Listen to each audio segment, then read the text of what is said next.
Good morning, everyone, and welcome back to the Cannapreneur Partners Canna News Break.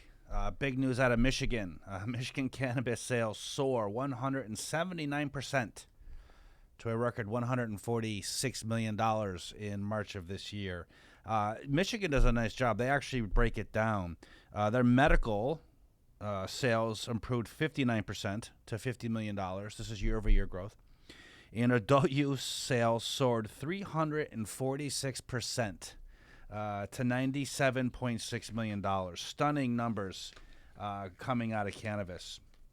They actually break out the sales figures. And what surprised me is just about 50% was flower. I would have thought that would be higher. Usually in newer markets, the flower sales are very high for a very long time.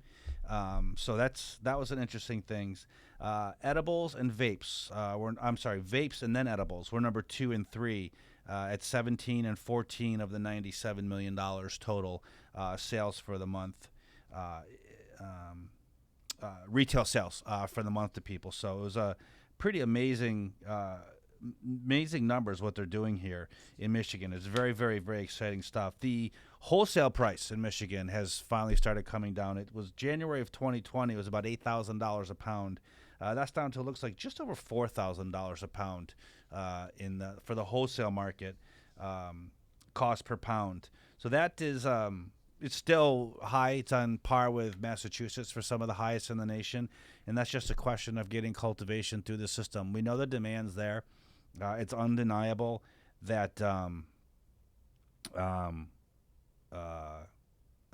people want cannabis, and cannabis is going to keep growing no matter what. You look at even the oldest states, Colorado, California, Oregon, Washington. In 2020, they all grew sales 20% plus, and they're the oldest, most mature markets in the United States for cannabis. So, thinking that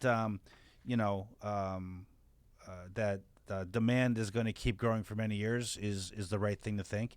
We're looking at people coming in from neighboring states to buy this stuff, and surrounding states are legalizing in response to this because they're sick of watching tax revenue walk over their borders. So great numbers coming out of Michigan. And again, this is one of those things, they'll beat this next year, right? So next year we'll be doing the same article that Michigan cannabis sales soar, and it's going to be probably over 100% again to another astronomical number for their state. So we're going to keep an eye on Michigan. Michigan market is unrolling really, really well. It's rolled out to a lot of fanfare. Definitely lots of sales. I mean, the sales are just spiking in a major way. So we're very excited for Michigan and to all the entrepreneurs and investors out there who have gotten into the cannabis space. And we're really happy for the consumers who finally have a safe, regulated product to consume instead of buying stuff that was grown wherever by whoever with whatever on it. So kudos to Michigan, and we'll be back with another one.